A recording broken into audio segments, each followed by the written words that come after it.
ओम शांति। तो जैसा हम सभी यथार्थ याद को समझ रहे थे, तो हमने बहुत सारी बातों को समझा इस पूरे प्रोसेस में। यथार्थ याद का आधार, बड़ी गहरी बात है ये। यथार्थ याद का आधार क्या है? यथार्थ समझ। अगर समझ यथार्थ नहीं है तो कभी भी हम यथार्थ याद नहीं कर सकते। फिर हम एक कंफ्यूजन की याद में रहेंगे और याद की बजाय हम फरियाद करेंगे। क्या करेंगे? फिर हम फरियाद करेंगे। तो हमें फरियादी बनना है या याद करने वाला बनना है? पूछें अपने आप से। आपके पास दोनों चॉइसेस। आप याद करने वाली आत्मा भी बन सकते हैं और आप फरियाद करने वाली आत्मा भी बन सकते हैं।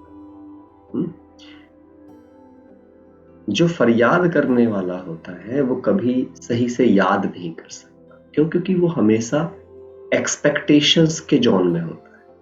लिख लो ये सेंटेंस बड़ा बड़ा। फरियादी ना हमेशा कुछ इच्छाएं और अपेक्षाएं रखता है। फरियादी जो होता है वो जिंदगी में आराम चाहता है। आराम पसंद लोग होते हैं जो फरियादी होते हैं, क्योंकि वो किसी चमत्कार की उम्मीद में जिंदगी जी रहे होते हैं कि कोई और उनका काम कर दे। आप चेक कर लो, जब आप फरियादी माइंडसेट में होते हो तो आप ये उम्मीद लगा रहे होते हो कि मुझे मेहनत ना करनी पड़े, सब सहज मिल जाए बस। तो इसलिए बाबा कहते हैं बच्चे, बाबा को फरियादी पसंद नहीं, बाबा को भक्त पसंद नहीं। क्योंकि फरियादी और भक्त के केस में क्या हो जाएगा?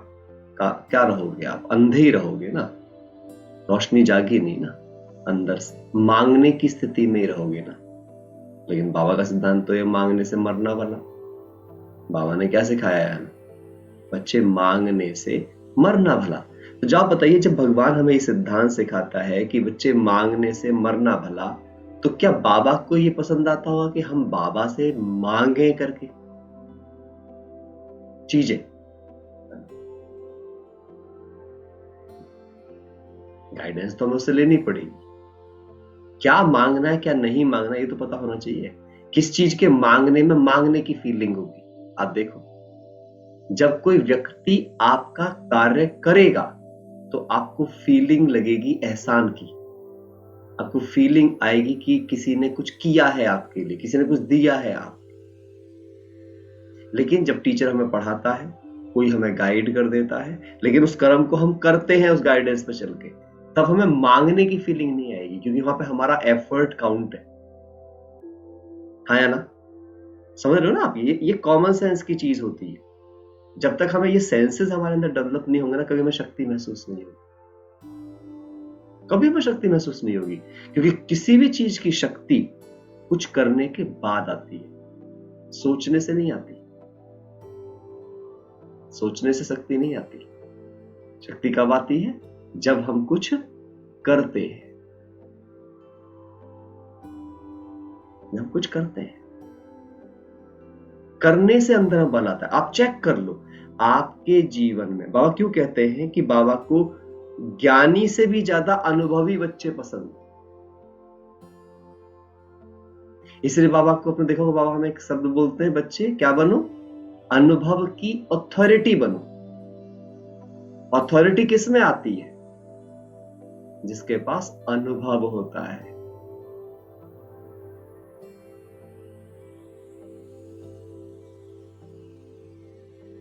समझना क्या कह रहे हैं बाबा? ये बाबा हमें समझाते हैं, बच्चे हमेशा समझो ना, हमें बनना क्या है? अनुभव की अथॉरिटी। बाबा ने ये कहा है कि बच्चे ज्ञान समझ में आना अच्छी बात है, ज्ञान सुनाना अच्छी बात है, ज्ञान सुनना अच्छी बात है, लेकिन उस ज्ञान को जब तक तुमने प्रयोग कर अपना अनुभव न बनाया, तब तक कोई भी शक्ति तुम्हारे जीवन में चरितार्थ नहीं होगी। जैसे इसका बहुत प्रैक्टिकल एग्जांपल है। क्या एग्जांपल है? ड्राइविंग। मैं ड्राइविंग की पूरी किताब पढ़ लूं, बहुत ध्यान से सुनना सभी भाई बहन, बहुत ही प्यारा सा एग्जांपल वहां टच रहा है। ड्राइविंग, चाहे स्विमिंग, चाहे खाना खाना, चाहे खाना बनाना, आप सोच कर देखो, उनका संपूर्ण ज्ञान हो आपको, लेकिन आप उस एक्ट को करो नहीं, क्या उससे होने वाले फायदे का आप अनुभव ले पाएंगे?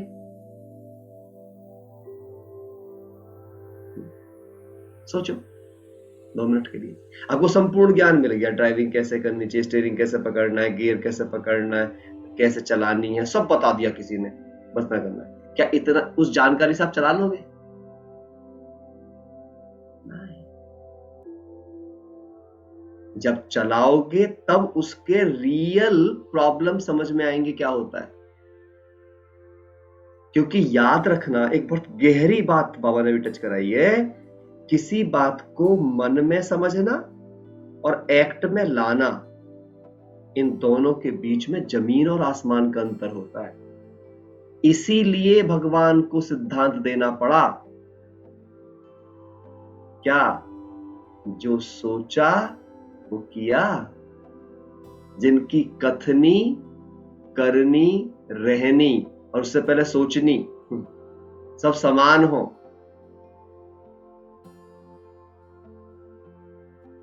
तब बनता है एक आइडियल करेक्टर, तब बनता है आइडियल करेक्टर। अब सोच कुछ और रहे हैं, कह कुछ और रहे हैं, कर कुछ और ही रहे हैं, और रहने का तो कुछ पता ही नहीं है।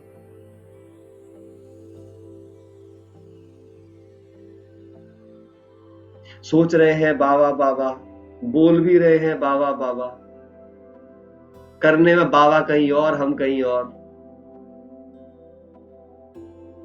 रहने में हम आंसुओं के साथ, दुखों के साथ, क्या बताएं, जिंदगी में बड़ी परेशानी, बहुत टेंशन, बड़े कर्म भोग आ रहे हैं लाइफ। कुछ लोग तो कर्म भोग को भी कर्म भोग की तरह ही भोग रहे हैं, और सुनाएंगे कैसे, मैं बाबा ने आज ना बड़ा अच्छा वरदान दिया, कर्म योगी भाव। पर अपने से पूछ कर देखो, मैं हूं या मैं कर्म भोगी भव हूं? भव का मतलब होता है होना। हमने क्या देखा, भव का मतलब है वरदान मिल गया। भगवान ने ये कहा, ये कर करेगा तो ये वरदान तेरा हो जाएगा। हमने क्या सोचा, भगवान ने आज वरदान दे दिया मुझे, अब तो बस हो गया। ऐसा थोड़ी हो जाता है, करने से होता है, करने से। हम ना बड़े गलत गलत सिद्धांतों में जी रहे हैं। हम ये सोच रहे हैं बस कोई बस चमत्कार सा हो जाए, कोई कर दे, वह हो जाए, मुझे करना ना पड़े, ना मुझे सहन करना पड़े, ना मुझे समाना पड़े, ना मुझे सामना करना पड़े, मेरे निर्णय भी कोई और ही ले ले।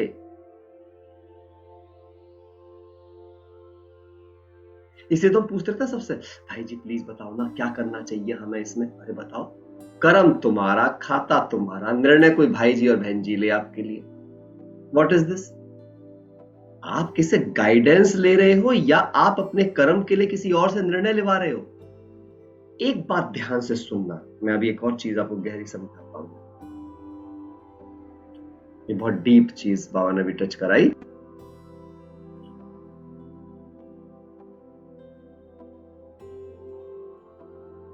यस,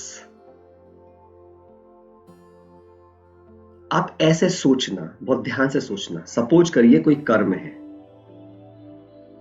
ये एक कर्म है जो आपको भगवान ने दिया है।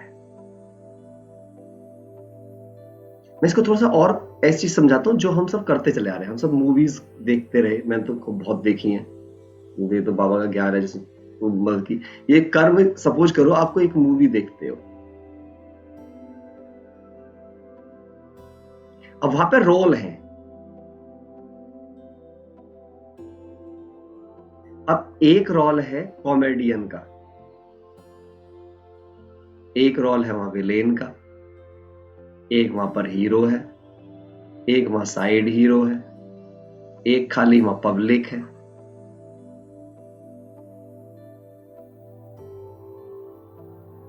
कुछ वहां पर लिंक हीरो हैं जो खाली एक से दूसरे पार्ट को लिंक कर रहे हैं, कहीं कोई कुछ दिखा दिया जाएगा सीन को पूरा करने के लिए, कोई सिक्योरिटी गार्ड दिखा दिया जाएगा, कहीं कहीं कोई पुलिस वाला दिखा दिया जाएगा, खाली लिंक करने के लिए आया है वो। अब यहाँ पे अंडरस्टैंड करना एक गहरी सी बात। क्या गहरी बात अंडरस्टैंड करनी? कॉमेडी करने वाले रोल के जो चैलेंज होंगे, क्या विलेन के रोल के सेम चैलेंज होंगे? अच्छा, अब आपको रोल कॉमेडी का मिला है, आप में स्किल भी कॉमेडी वाली है, तो आपके चैलेंज भी कॉमेडी वाले ही होंगे ना। लेकिन आप क्या कर रहे हो, आपके रोल ये वाला है, और जाकर के आप सलाह ले रहे हो जिसका रोल हीरो वाला है या जिसका रोल विलेन वाला है।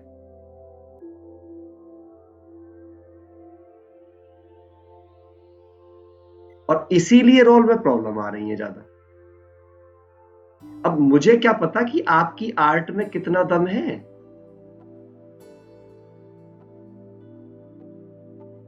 एक बात हमेशा आप याद रखो, सपोज आपका कोई कर्म है, उसके लिए कोई निर्णय लेना है।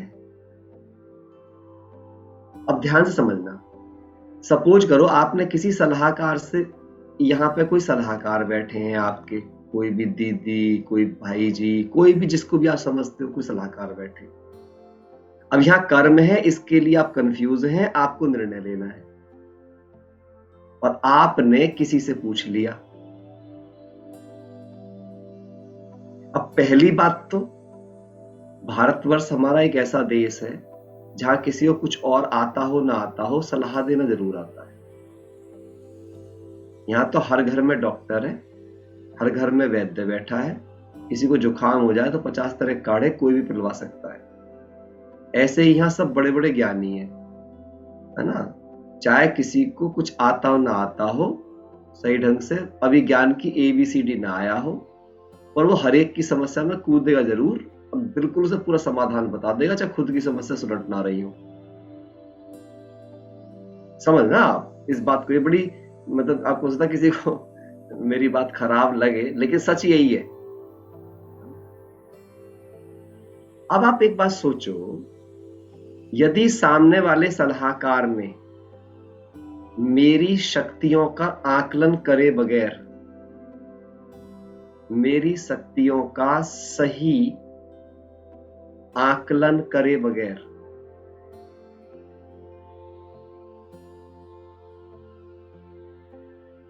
मुझे निर्णय दे दिया, मेरे को कोई निर्णय बता देगा ये कर लो। अब उन्होंने निर्णय बता दिया कि ये कर लो, मेरी शक्ति देखी नहीं। अब मैं तो पहले से ही कमजोर शक्ति के साथ थी, मैंने उन कमजोर शक्तियों के साथ एक ऐसे निर्णय को फॉलो करना शुरू कर दिया जो एक ज्यादा शक्तिशाली व्यक्ति ने दिए थे, जिसके पास शायद मुझसे ज्यादा शक्तिशाली समझ थी, चीजें थी। परंतु अब आप ये ध्यान दीजिए कि जो ये निर्णय होगा, क्या ये निर्णय केवल करने वाले एक व्यक्ति को चाहता है?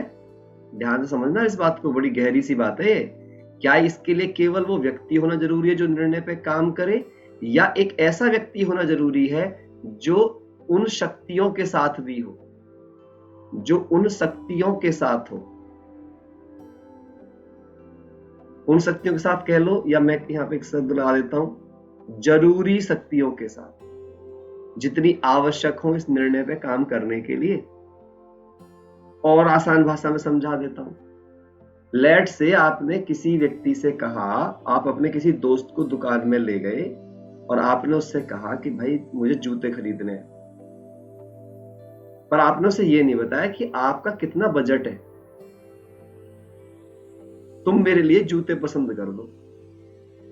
उसने गया, अब क्योंकि उसकी जेब में तो ज्यादा पैसे रहते थे, दोस्त आपका अमीर था, अब आपने क्या किया, उस ज्यादा अमीर दोस्त की पसंद को कहते हुए ठीक है तू पसंद कर, जो तू पसंद करेगा मैं ले लूंगा, बिना अपना बजट और बिना अपनी शक्तियों का आकलन करवाए बगैर।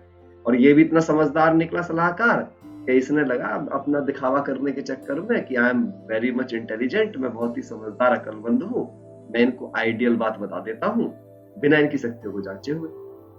और इसने क्या काम किया, इसने आपको बता दिया भाई ये जूते ले लो। अब उन जूतों की कीमत थी 5,000, आपका बजट था 3,000 का। अब जो ये 2,000 का फटका लगेगा आपको, अब आपके सामने दो परेशानियां खड़ी हो गई कि सलाहकार जो है वो दोस्त है। अब मैं इससे ये कैसे कहूं, पहले तो मैंने इसे पसंद करवा लिया, अब आप शर्मा हुजूरी में मरोगे। आप इससे ये नहीं कह सकते कि जेब में 3,000 है। ठीक, आपके पास दो ही चॉइस बचती हैं, या तो आप बोलोगे नहीं फिर बाद में देखते हैं, फिर अभी थोड़ा सा देखते हैं, कुछ और भी काम मुझे याद आ गया, या तो आप बाइकाट करोगे, कुछ ना कुछ करोगे, मैनिपुलेट करोगे, बट आप या आप उससे बोलोगे यार मैं गलती से 3,000 लेके आया, 2,000 तुम दे दो, पर 2,000 तुम पे है नहीं। अब आप उन्हें कहीं ना कहीं से मैनेज करोगे, उल्टा सीधा करके कुछ बचाओगे, पर क्यों? झूठी इज्जत को रखने के लिए आप इस 5,000 की चीज को ले लोगे और रोज रोज अब इसके लिए ये नहीं देखो कि चीज तो ले ली, आज तो इज्जत बचा ली, लेकिन उस झूठी इज्जत को बचाने के चक्कर में रोज रोज उस 2,000 के कष्ट से खुद को कष्ट पहुंचाओगे। ऐसी जिंदगी जीते हैं ना हम सब।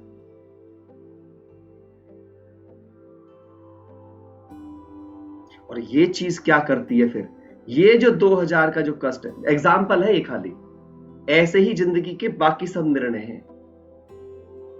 सपोज किसी में सहन करने का बहुत बल है, उसने अपनी सहनशीलता के स्तर पर मुझे डिसीजन दे दिया कि तुम ये करो, अब मुझ में उतना सहन करने का बल नहीं है। अब क्या होगा, मैंने उसकी सलाह मान ली और मैंने सहन करना शुरू कर दिया, तो मेरे लिए वो सहनशीलता क्या बन जाएगी, सप्रेशन, दबाव, प्रेशर बन जाएगा। मैं घुट घुट के सहन कर रहा हूं उसको, क्योंकि मुझे उतना बल तो है नहीं। और उस चीज से क्या होगा, वो घुटन मेरे शरीर में मेरी आर्टरीज को ब्लॉक तक कर देगा, मुझे हार्ट अटैक तक भी ला सकता है, मेरे ब्रेन को हेमरेज तक कर सकता है, क्योंकि मुझे वो सहन करने का बल नहीं है। सहन करने का जो बल होता है ना, वो संकल्पों की समझ से आता है। सहन करना क्या है, आपने एक खराब संकल्प को सही संकल्प से रिप्लेस कर दिया तो सहन कर जाओगे। लेकिन प्रॉब्लम क्या थी कि आप में सही संकल्प करने की समझ की शक्ति नहीं थी। उस आदमी में शक्ति थी कि अगर ये थॉट आएगा तो इस थॉट से काट दूंगा, ये थॉट आएगा तो इस थॉट से काट दूंगा। लेकिन मुझ में राइट टाइम पर राइट थॉट क्रिएट करने की मैंने ना प्लानिंग करी थी, ना उतनी स्टडी करी थी, ना खुद को तैयार किया था, पर मैंने निर्णय वो ले लिया जो उतने संकल्प चाहता था, जो वो प्रिपरेशन चाहता था। ये बिल्कुल वैसा ही है जैसे, क्योंकि मैं पढ़ता था कि भाई एक बच्चे में समझ तो 8 साइड वाली थी और उसने दोस्तों के संग में ले साइंस ली।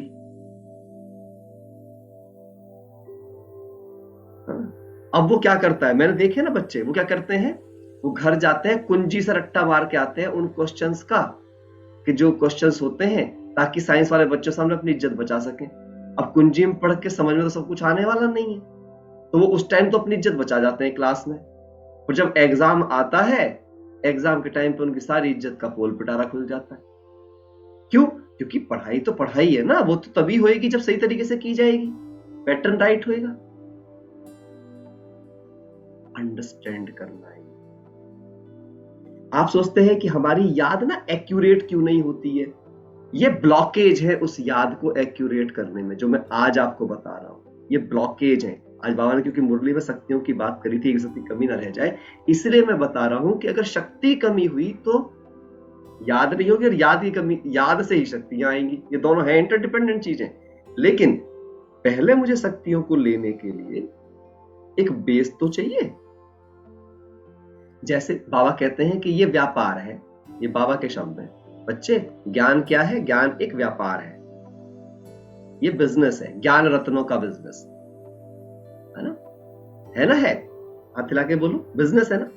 लेकिन आप मुझे बताओ, हर बिजनेस क्या चाहता है आपसे? पहले कुछ बेस ऑफ इन्वेस्टमेंट तो होना चाहिए आपके पास। अगर इन्वेस्टमेंट का बेस नहीं है तो फिर बिजनेस तो हो ही नहीं सकता, कोई भी बिजनेस हो धरती का। अगर किसी किसान के पास, दूसरा बाबा क्या कहते हैं, बच्चे, बाबा माली बनकर आया है, बागवान बनकर के आया है, ठीक। अगर बागवान कहीं पे बागवानी करना चाहता है, फूलों का बगीचा लगाना चाहता है, तो पहले बीज तो चाहिए उसको।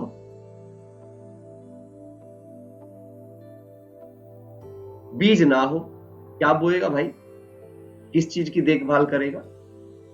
कहने का मतलब क्या हो गया, जो गुण है वे चाहे आपके पास कम मात्रा में इमर्ज हो, पर पहले हो तो, शक्तियां हो तो, और वो हैं, लेकिन वो उन पर आपका अटेंशन कितना है, उनको बढ़ाने के लिए आप कितना मेहनत करने को तैयार हो। आप अपने ज्ञान रतन बढ़ाना चाहिए। अब एक क्या है ना, ना मैं इन्वेस्ट नहीं करूंगा, क्योंकि इन्वेस्ट करूंगा तो मेरा ये भी चला गया जो है, तो कभी उसका बढ़ता भी नहीं है। तो कुछ लोग इतने महान आत्मा होते हैं, वो अपने ज्ञान गुणों को बचा कर रखते हैं, यूज नहीं करते कहीं बढ़ ना जाए।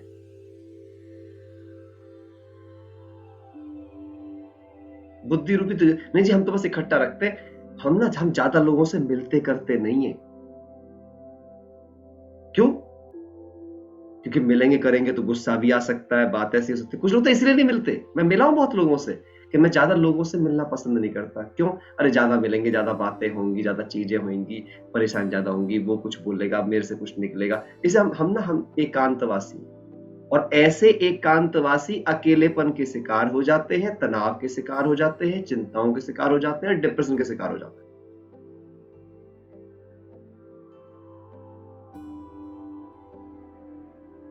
भगवान ने पूछना चाहिए आपको अपने आप से एक सवाल, ये सेवा का सब्जेक्ट क्यों दिया है? अगर संबंध की वैल्यू ना होती, सेवा कोई यूज ही नहीं था। हाँ, पता है सेवा याद का सबसे बड़ा साधन है।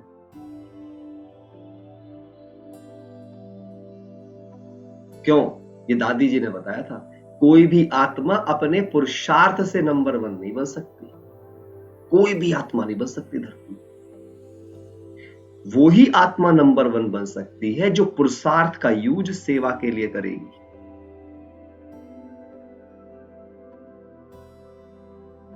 क्यों? पुरुषार्थ करते समय आप एक होते हो, लेकिन जब आप अपने पुरुषार्थ से अनेकों को सुख देते हो, उनकी सेवा करते हो, और सेवा का एक ही अर्थ होता है, ये भी यथार्थ समझ लीजिएगा आप, सेवा शब्द का एक ही अर्थ है, सुख देना, और कुछ नहीं है इसका मतलब। यदि आप, एक बात और है, सेवा का मतलब कोई कर्म नहीं है। कोई सेवा को वर्क की तरह कर रहे हैं, वर्क। हाँ दीदी बताओ क्या काम है, सेंटर जाके भी ऐसे लोग बोल देते हैं, हाँ दीदी क्या काम है बताइए। अरे काम नहीं है, सेवा है। काम करोगे तो काम विकार बढ़ेगा, ये लिख लो इस बात को।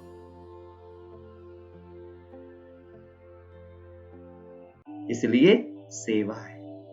इवन देन आप अपने घर के कार्य व्यवहार को भी, हर कार्य व्यवहार को जिस दिन सेवा मान लोगे ना, सेवा, उसी दिन आपके संबंधों में सुख आ जाएगा। लिख लो इस बात को, गहरी बात है। संबंधों में सुख आ जाएगा उसी दिन, जिस दिन आप सेवा भाव ले आओगे।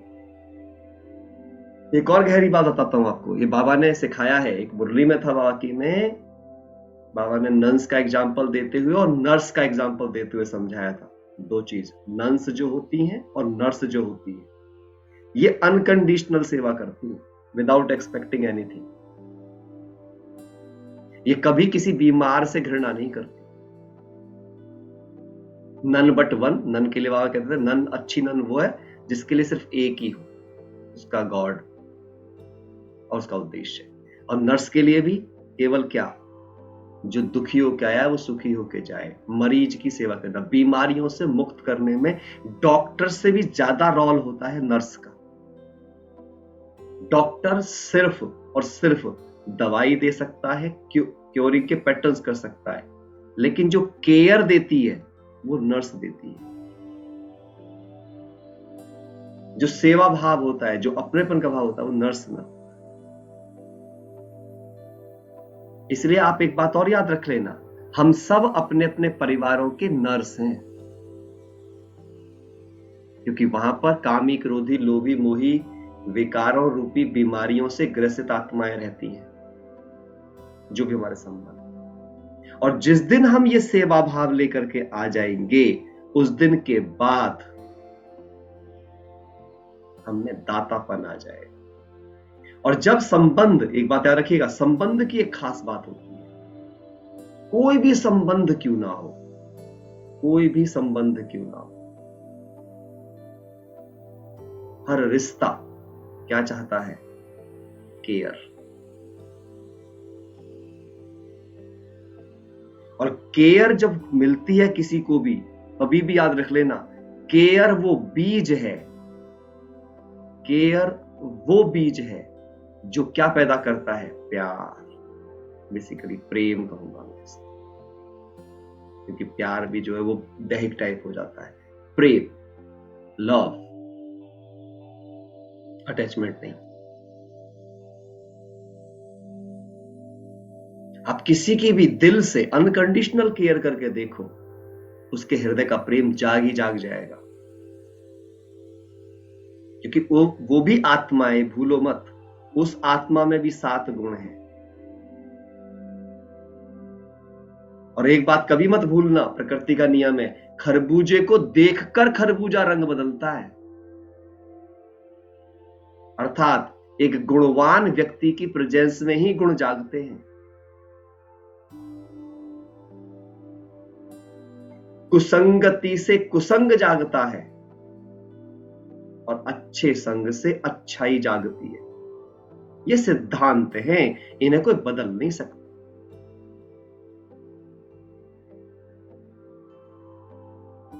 ये अंडरस्टैंडिंग जिसके पास आ गई, क्या हो जाएगा फिर? Life become easy. जीवन ना याद ऐसे हो जाएगी, हर वक्त बाबा याद रहेगा आपको।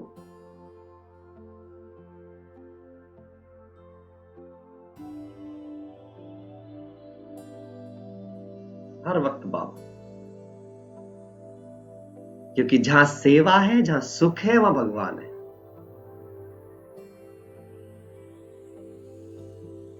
कुछ लोग पता है बाबा को क्यों कहना पड़ा, सुनने सुनाने को सेवा मत समझो, ये प्रदर्शनियां समझाने को सेवा मत समझो? इसीलिए समझाना पड़ा उसको, क्योंकि जिस उद्देश्य से बाबा ने वो सारे काम बताए थे, चाहे किसी को ज्ञान सुनाने की बात थी, चाहे कोई मनसा वाचा कर्मणा घर पे कुछ करने की बात थी, उसके 2 ही पर्पस थे। याद रख लेना, सेवा के सिर्फ 2 पर्पस हैं, या बल्कि मैं कहूं जो सेवा का जो उद्देश्य है वो क्या है?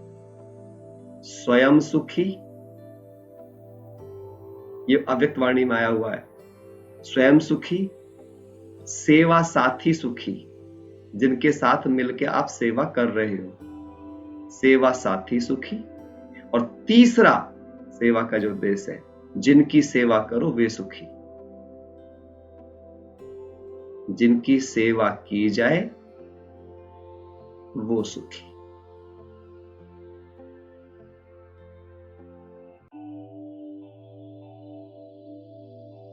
इसलिए आपने देखा होगा बाबा डबल लॉक की बात करता है। ये बड़ी गहरी सी बात है, यथार्थ याद चल रही है, इसलिए मैंने आज इस टॉपिक को वहीं से कनेक्ट किया है। यथार्थ याद के साथ में यथार्थ सेवा भाव, ये समझना बहुत जरूरी है। यथार्थ सेवा ही यथार्थ याद करीब ले जाती है। इसलिए बाबा को आपने देखा होगा, बाबा बोलते हैं बच्चे डबल लॉक, कहते हैं ना बाबा, डबल लॉक। और डबल लॉक बाबा क्या कहते हैं? याद प्लस सेवा, इसका डबल लॉक। तब तुम क्या बन जाओगे? संपूर्ण बन जाओगे, संपन्न बन जाओगे।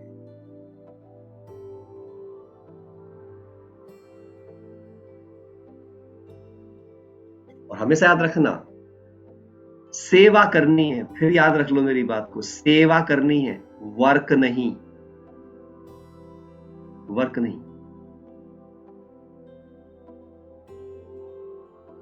जब आप बोलोगे कुछ काम करना है, ये बंधन फील कराएगा, बंधन, काम करना, बहुत काम है आज, बहुत काम है आज। जब सेवा सोचोगे तो प्राप्ति का अनुभव होगा।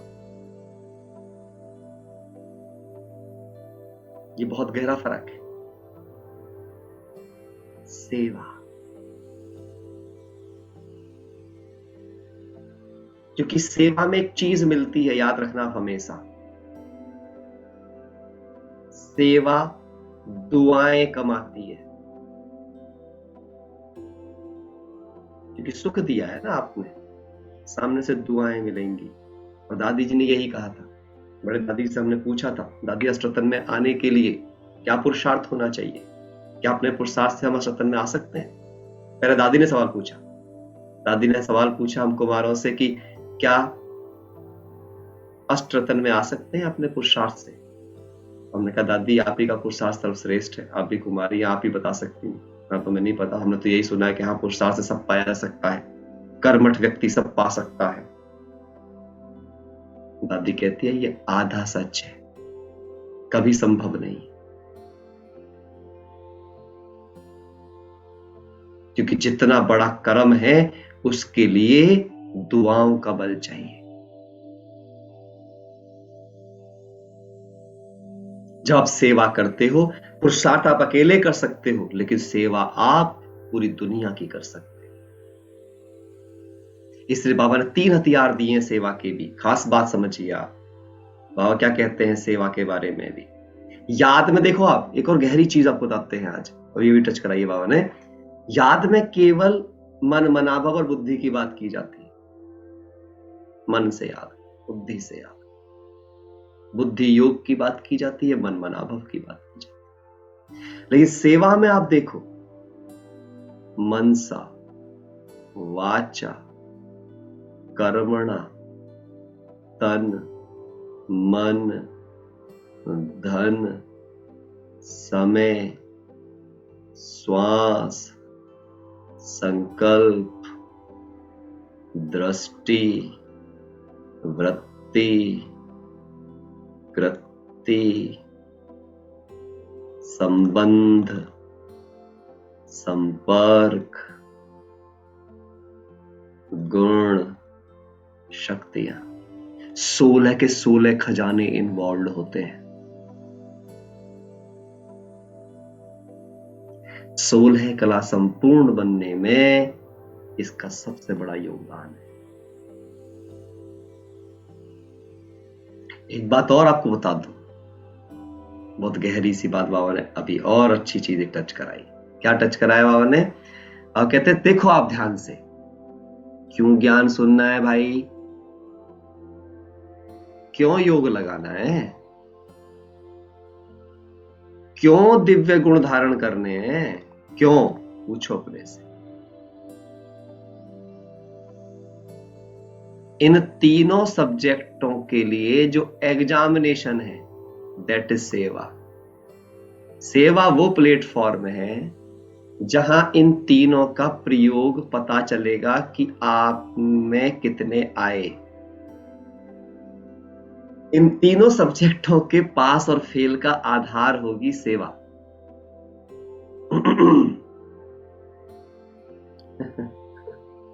हाँ या ना? सही बात है कि नहीं?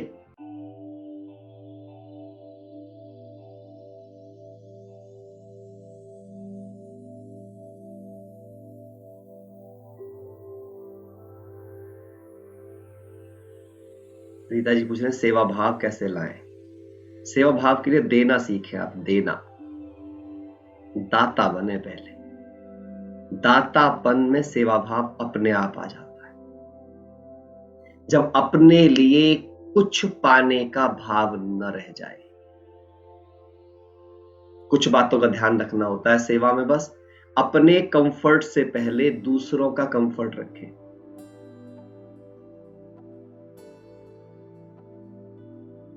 खुद का आराम नहीं, दूसरों का।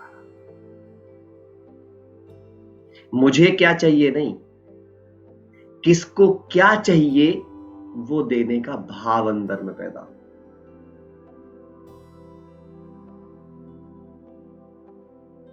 तब आप वो कर पाए दाता। बाबा हमेशा कहते हैं जिसमें देने का भाव होता है वही सेवाधारी हो सकता है। इसीलिए तो कहते हैं दधीची ने हड्डी हड्डी दे दी यज्ञ में, हड्डी हड्डी दे दी। देना, बिना दिए सेवा भाव बढ़ेगा ही नहीं कभी। आप कभी चेक करना अपने परिवार में भी, परिवार में वे ही लोग परेशान होते हैं जो कुछ भी एक्सपेक्ट करते हैं। ये जो बीमारी ऑफ एक्सपेक्टेशन है ना फैमिलीज में, यही दुखों का कारण है। कोई किसी को दुख नहीं दे रहा है घर में, मैं दूसरों से क्या उम्मीद रख रही हूं ये दुख दे रहा है मुझे। अब कोई बोलेगा फिर क्या उम्मीद रखनी नहीं चाहिए? वैसे तो नहीं रखनी चाहिए, भगवान ने मना किया है, पर चलो कम से कम चलो एक सहारा देता हूं मैं आपको कि अगर आप रख भी रहे हो, पर क्या आपने पहले जांच परख लिया है किससे रख रहे हो और क्या रख रहे हो, और क्या वो इस योग्य है, और क्या उसका इंटरेस्ट है। ये 4 बात ध्यान रखने की होती है। पहले आप एक्सपेक्टेशन रखने से पहले अपने से एक सवाल तो पूछ लो, क्या पहली बात क्या एक्सपेक्टेशन कर रहे हो, पहली चीज तो ये क्लियर करो, क्या आपकी एक्सपेक्टेशन है। बहुत ध्यान से लिख लो सारी बातें, मैं बताता हूं। पहली चीज। दूसरी बात, किस से रख रहे हो।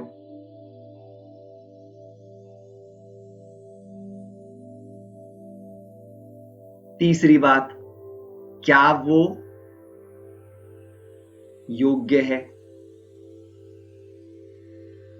अब योग्यता में भी 2 देखो, वो आपकी नजर से योग्य है आपकी नजर में, या वो खुद को भी समझता है, या खुद को भी समझता है योग्य। कभी कभी हमने तो समझ लिया कि जी बहुत योग्य है, क्योंकि योग्यता 2 चीजों से बनती है मिलकर के, ध्यान समझना इस बात को भी। योग्यता बनती है स्किल से, एक तो उस काम को करने की समझदारी होती है, स्किल होती है आदमी के पास, और दूसरा होता है इंटरेस्ट।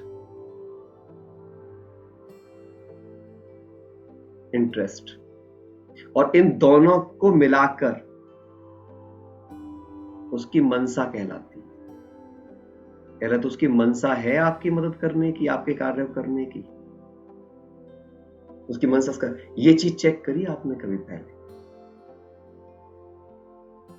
उसके अलावा भी ये सब जानने का तरीका क्या है, एक ही चीज है, कम्युनिकेशन।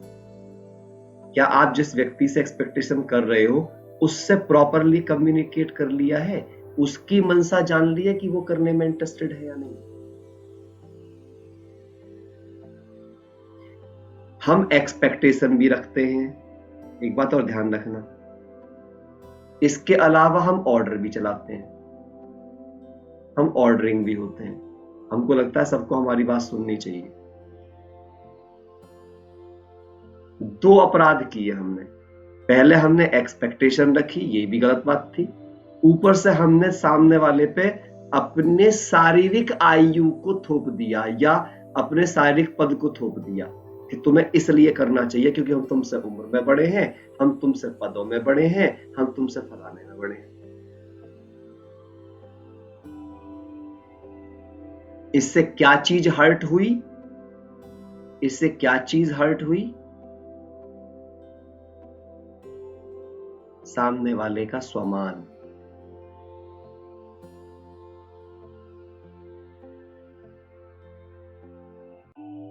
हमने उसके स्वमान पर चोट पहुंचाई, क्योंकि वो भी आत्मा है, 7 गुणों उसके पास है, शक्तियां हैं, वो भी शिव बाबा का बच्चा है। मेजर हमें देना क्या था इसको, हमने सीखा क्या था, बाबा ने क्या कहा था, बच्चे सबको समानता के भाव से देखो, समानता।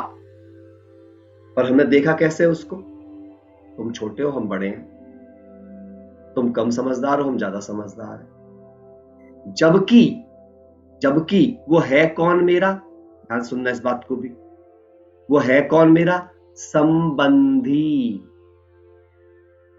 कौन है वो मेरा, संबंधी कहा जाता है उसे, रिलेशन कहा जाता है उसे। और संबंधी को जब हम तोड़ते हैं, यानी कि समानता के आधार पर बनाया गया बंधन, समानता के आधार पर बना बंधन,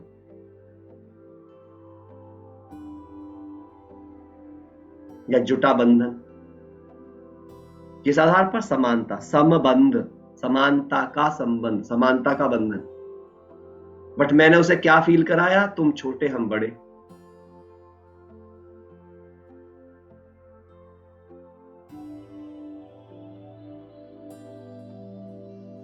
समझें इस बात को।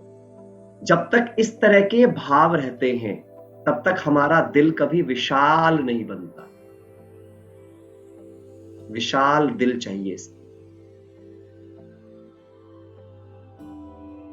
आप कभी करके देखना, जब आप अपने परिजनों के साथ इतनी शांत नेचर दिखाओगे, जब आप उनके कंफर्ट को अपने कंफर्ट से ऊपर रखोगे,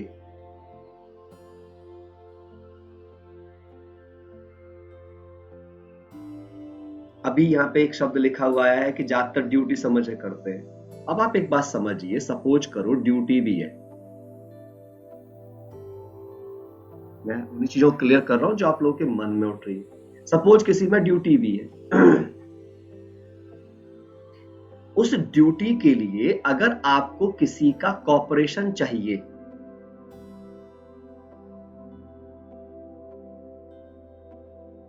तो आप मुझे बताओ, क्या कभी किसी के सहयोग को बिना लव दिए प्राप्त किया जा सकता है? बिना सम्मान दिए प्राप्त किया जा सकता है? याद रखना, सहयोग की शक्ति के लिए लव, केयर और रिस्पेक्ट, इन 3 भावनाओं की अति आवश्यकता है। जब आप दूसरे व्यक्ति को लव देते हैं अनकंडीशनल, वो आपको कोऑपरेट करे ना करे पर आपके प्रेम में कमी ना आए, तो हो सकता है वो उस क्षण आपकी मदद ना करे, लेकिन वो आपके ऐसे प्यार को देखकर उसकी अंतर आत्मा उसको रियलाइज कराएगी और वो मदद करने आ जाएगा। केयर, कोई मदद करे ना करे लेकिन अनकंडीशनल केयर, इसलिए विशाल दिल चाहिए, इसीलिए शक्ति चाहिए, इसीलिए दातापन की अथाह शक्ति चाहिए। मैं किसका बच्चा हूं ये हमेशा याद रखना पड़ेगा मुझे। मेरा भगवान अपमान करने वालों का भी उपकार करता है, उद्धार करता है। उसके बाद रिस्पेक्ट, सामने वाले का आपको कॉपरेशन भी चाहिए, और हम रिस्पेक्ट की बजाय उसे क्या दे रहे हैं? ऑर्डर, तुम ये करो। तो बॉसगिरी में तो चल जाएगा कहीं पर, अगर कोई सबॉर्डिनेटर आप ऊपर बैठे हो तो जबरदस्ती कर लो, काम करवा लो उससे, लेकर अपने आदेश दे करके। लेकिन याद रखना, ऑर्डर जब भी कभी किसी को दिया जाता है तो ये सामने वाले को क्या बनाता है? रिबेलियन, यानी बगावती। उसके अंदर आपके लिए जब आप किसी को ऑर्डर देते हो तो सामने वाले को एक तरीके से आप छोटा फील कराते हो, छोटा। और जब कोई छोटा फील करता है तो उससे उसके अंदर 2 चीज पैदा होने की संभावनाएं हैं। यदि उस व्यक्ति में गुस्सा बहुत होगा, ये बड़ी गहरी बात बाबा ने याद दिलाई, यदि उस व्यक्ति में एंगर बहुत होगा तो वो रिबेलियन हो जाएगा, बगावती हो जाएगा, उसकी ईगो बढ़ जाएगी, अहम में आ जाएगा और काम खराब हो जाएगा। एक बात, उसकी बुद्धि काम करना बंद कर देगी, वो काम बिगाड़ देगा, कुछ ना कुछ नुकसान कर देगा। यदि वो व्यक्ति फियर वाला है, डरता है, डरपोक किस्म का है, तो जैसे ही वो छोटापन फील करेगा आपके ऑर्डर से, तो वो अपने आप को इंफीरियर समझने लग जाएगा, छोटापन आ जाएगा उसमें, मैं तो कुछ नहीं हूं, गिल्ट में आ जाएगा, और इससे भी उसकी क्रिएटिविटी प्रभावित हो जाएगी। वो अपनी बुद्धि का प्रयोग सही प्रकार से नहीं कर पाएगा, वो अपने को अयोग्य की फीलिंग में ज्यादा लेके जाएगा। हम भी कुछ पढ़ लेते हैं तो हम भी आज बॉस होते हैं, हम भी किसी को ऑर्डर देते टाइम से, ऐसी फीलिंग में चला जाएगा। और ये जो घटना होगी, ये दोनों घटनाएं आपकी इस ड्यूटी के लिए बड़ी ही खराब हो जाएंगी। ये ड्यूटी पूरी नहीं कर पाएंगे आप सही तरीके से। ड्यूटी समझना बुरी बात नहीं है, लेकिन ड्यूटी को सेवा के भाव से कीजिए आप। ड्यूटी समझना तो अच्छी बात है, it's my responsibility, that's fantastic, लेकिन मैं ही कर सकता हूं, मैं ही बेस्ट हूं, मेरी सोच से ही चलो, फिर आप ड्यूटी नहीं कर, फिर वो गया प्रॉब्लम। क्योंकि हर ड्यूटी कॉपरेशन चाहेगी, और कॉपरेशन के लिए आपको सामने वाले को भी वही सम्मान देना होगा जो सम्मान आपको अपने लिए एक्सपेक्टेड है। एक बात इसको और समझ लीजिए आप। लेट्स से एक व्यक्ति ए है, एक व्यक्ति बी है। इन दोनों ने एक रनिंग में हिस्सा लिया, और वो रनिंग ऐसी थी जिसमें ये दोनों एक साथ बंधे हुए हैं, कपल रनिंग। अब ये सोचो, अगर इन दोनों में से कोई सा भी अपने को सुपीरियर समझ लेगा, रेस जीतेंगे? ये रेस सिर्फ तब जीतेंगे जब ये दोनों इक्वल समझेंगे, इक्वल। जब इनका हर कदम एक साथ पड़ेगा, कदम कदम साथ साथ। हाँ या ना?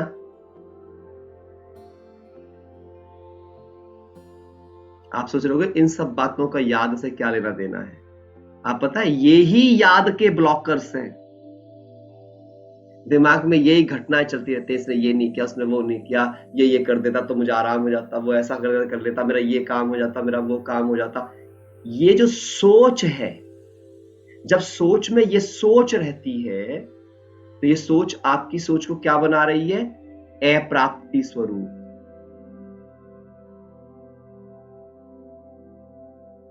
और जब आप अप्राप्ति स्वरूप हैं, बाबा कभी याद आएगा ही नहीं। बाबा किनको याद आता है? जो प्राप्ति स्वरूप आत्मा है, जो कंटेंटेड आत्मा है, संतुष्ट, जिन्हें सफलता का जन्मसिद्ध अधिकार प्राप्त है। लेकिन जब ब्लॉकर्स ही बुद्धि में रहेंगे तो भगवान से बुद्धि कहां जुड़ेगी?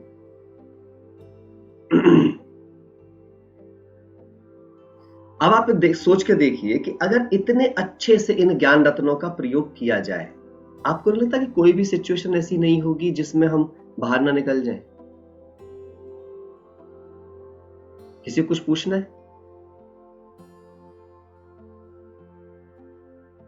क्योंकि मैंने तो अपनी बातें बता दी है, लेकिन हो सकता है आप लोग सोच रहे हो नहीं ये सब होता नहीं है करके। होता सब है।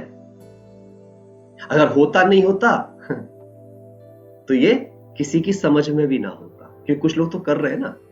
तो फर्क किस चीज का? शक्ति की कमी का। और शक्ति क्या होती है? क्या शक्ति कहीं से मिल सकती है? शक्ति कोई आलू टमाटर जाओ खरीद के ले आओ। शक्ति करने से आती है। आप प्रयोग करना शुरू कर दो, और कोई भी चीज शक्ति बनने से पहले आपको कई बार फेल होना पड़ेगा, कई बार। जैसे इसका परफेक्ट एग्जांपल है, शरीर में अगर मुझे शक्ति लानी है तो मुझे भोजन के साथ एक्सरसाइज करनी है।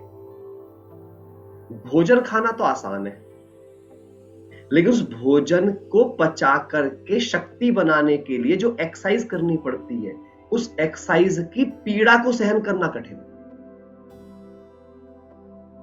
और याद रखना, शक्ति के दो पहलू होते हैं। ये भी बड़ी बढ़िया बात बाबा ने याद दिलाई। दो पहलू थे। क्यों बाबा कहते हैं बच्चे ज्ञान तो आसान है, योग मुश्किल है?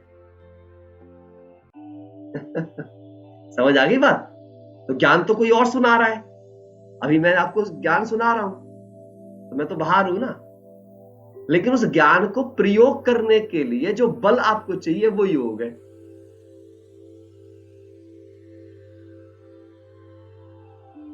बिल्कुल वैसे ही खाना मैंने खा लिया, उसे पचाने के लिए शक्ति चाहिए, वो एक्सरसाइज है। एक्सरसाइज की पीड़ा सहन करना। योग के लिए खुद को एकाग्र करके, अनुशासित करके बिठाना। बिना 4 घंटे के पावरफुल सिटिंग योग अर्थात याद के बिना कर्मेंद्रियां कभी शीतल होंगी ही नहीं। 4 आवर सिटिंग मेडिटेशन चाहिए, सिटिंग मेडिटेशन। तब आपकी कर्मेंद्रियों में शीतलता आएगी। आंखें, कान, नाक, मुंह सब अपनी जगह पर सेट होंगे। स्वराज्य अधिकारी की स्थिति होगी। और योग भी कौन सा? Accurate remembrance. फरियादी वाला नहीं। आप ये सोचो, मैं ऐसा सोचूं, मैं सहनशीलता का अवतार हूं, मैं सहनशीलता का अवतार हूं, मैं सहनशीलता का अवतार हूं, क्या मैं सहनशील बन जाऊंगा? आप किसी शब्द को सोचने से क्या उस शब्द की स्थिति में स्थित हो जाते हो?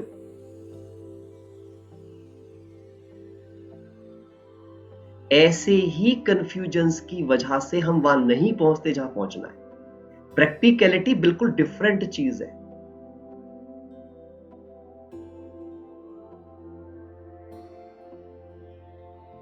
इसीलिए एक ही सिद्धांत अपने जीवन में याद रख लो, लास्ट रहे आज की ये बात। बिना ज्ञान के प्रयोग किए हुए मुझ में शक्ति नहीं आएंगी, मेरी शक्तियां नहीं जागेंगी, मेरी शक्तियां मेरा अनुभव नहीं बनेंगी। अगर आप किसी उम्मीद में जिंदा हो तो रहो। आपको लगता हो आप 8-8 घंटे योग में बैठ जाओ, आप मुरलियां लिख लो, आप फलाना कर लो और उससे आपके सब चीज हो जाएगा, वो मदद करेगी। मैं ये नहीं कहूंगा कि वो मदद नहीं करती है, लेकिन वही केवल मदद करेगी, वो बैठना मदद करेगा नहीं। जो सीखा है उसको सीखकर संबंधों में प्रयोग कर उन्हें सुख दोगे, तब वो आपकी बनेगी। इसलिए मैं हमेशा से कहता आया हूं, knowledge is not a power, only applied knowledge is a power. और एप्लीकेशन लिखने में नहीं हो रहा है, एप्लीकेशन पढ़ने में नहीं हो रहा है। एप्लीकेशन पढ़कर जब दूसरे संबंध में आ रहे हैं उस समय याद में रखकर मैं कितना होल्ड कर पा रही हूं, उससे